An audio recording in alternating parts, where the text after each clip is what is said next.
So we have seen the phasor diagram for capacitive reactance or capacitance. In this case I is 90 degree, that means pi by 2 ahead of voltage. In case of inductor this was here, that means pi by 2 behind. In case of resistance this was as same. So right now we are dealing with a single type of circuit, C, L or R.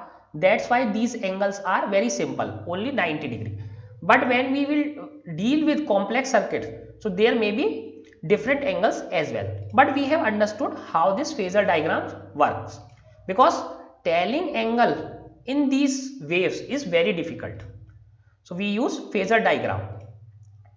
So here the current phasor is pi by 2 ahead of the voltage phasor. So we have already seen as they rotate counterclockwise. So this is current is rotating counterclockwise, that means current is pi by 2 ahead of voltage. So this figure 7.9b, this graph is showing the variation. Now we have already understood how this works.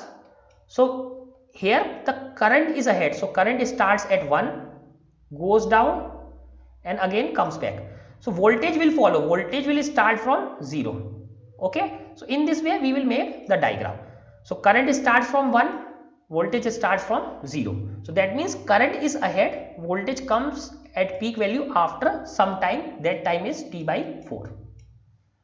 Okay. So now let us see how we can calculate the power consumed in the circuit. We see the current reaches at its maximum value earlier than the voltage by 1/4 of the time period, that we have already seen, because phase difference is pi by 2, and if we divide it by omega, then what we get, this is pi by 2. So phase difference is pi by 2, this omega is 2 pi by t. So this t goes up, so pi t, this 2 and 2 4 pi. So pi and pi gets cancelled out. So time difference is t by 4, phase difference is pi by 2. Also we see in a full wave, for a full wave, what is the phase difference? 2 pi. What is the time difference? Equal to time period. So in terms of time difference is equal to 1 time period. Phase difference is 2 pi for a full wave. Now let us calculate the power consumed in the circuit. So again power consumed is IV. So let us put the value of IV. So what we did, we have removed cos from I. We have removed from cos from I, and instead that we have put sine. But if we see, one is cos, another one is sine. So I is equal to Im cos omega t. So I is equal to Im cos omega t, V is equal to Vm sin omega t. If we see for all of them, this Vm sin omega t is not changing. What is changing is Im. What is changing with Im? Now this Im and Vm comes out, we get cos omega t sin omega t. Similar to previous one, we multiply by 2, we divide by 2. So this Im Vm upon 2, and this 2 cos omega t sin omega t is equal to sin 2 omega t. So we have put this value. So we have multiplied by 2, divided by 2, division 2 is here, multiplied 2 gets here. Again, so in case of inductor, so let us calculate the average power consumed. The average power, so we take this average of this term. So Im Vm by 2 sin 2 omega t. So we are taking average. So this is constant Im and Vm, because these are the maximum value. 2 is also constant. So this is average is also same. So we are getting the average of sin 2 omega t. Sin 2 omega t. This is always 0. So we have several times discussed that sin square theta, average of this value is 1 by 2. But average of any sin theta is, or average of any cos theta is always 0. Why? Let us discuss once more for the last time.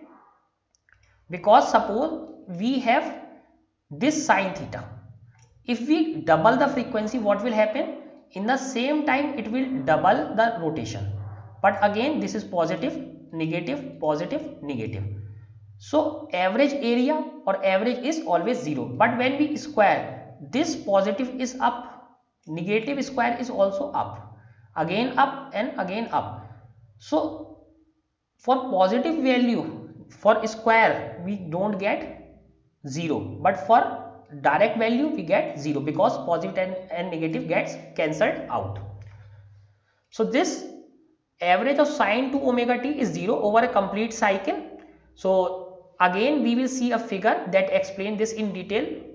Thus we see that in case of inductor, current lags, so this is important, current lags the voltage by pi by 2. In case of capacitor, current leads by pi by 2. So this is very important. So inductor, so current is lagging, current is lagging, okay, by pi by 2. In case of capacitor, current is ahead, current is ahead or we say leads by pi by 2. So in this case we can say this is plus pi by 2, in this case we say this is minus pi by 2. Here it is lagging, here it is ahead. So how do we represent ahead? Lagging is represented by clockwise, this is lag, clockwise direction is lagging. When we use this anti-clockwise direction, this is ahead, lead. So this is lead, this is lagging. Now let us solve these numerical problems.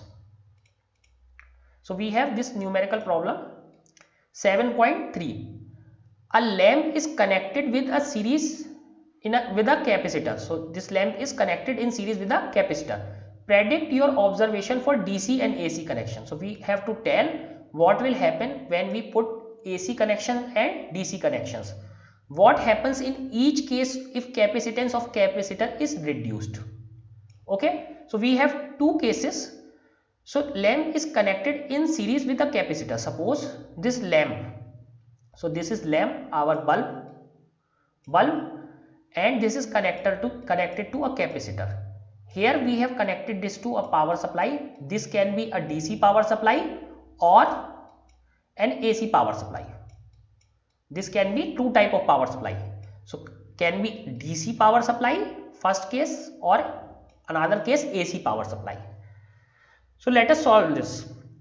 When DC power source is connected to a capacitor, the capacitor gets charged. So we know when this AC is not connected, DC power source is connected. Let me remove this AC power source for that time.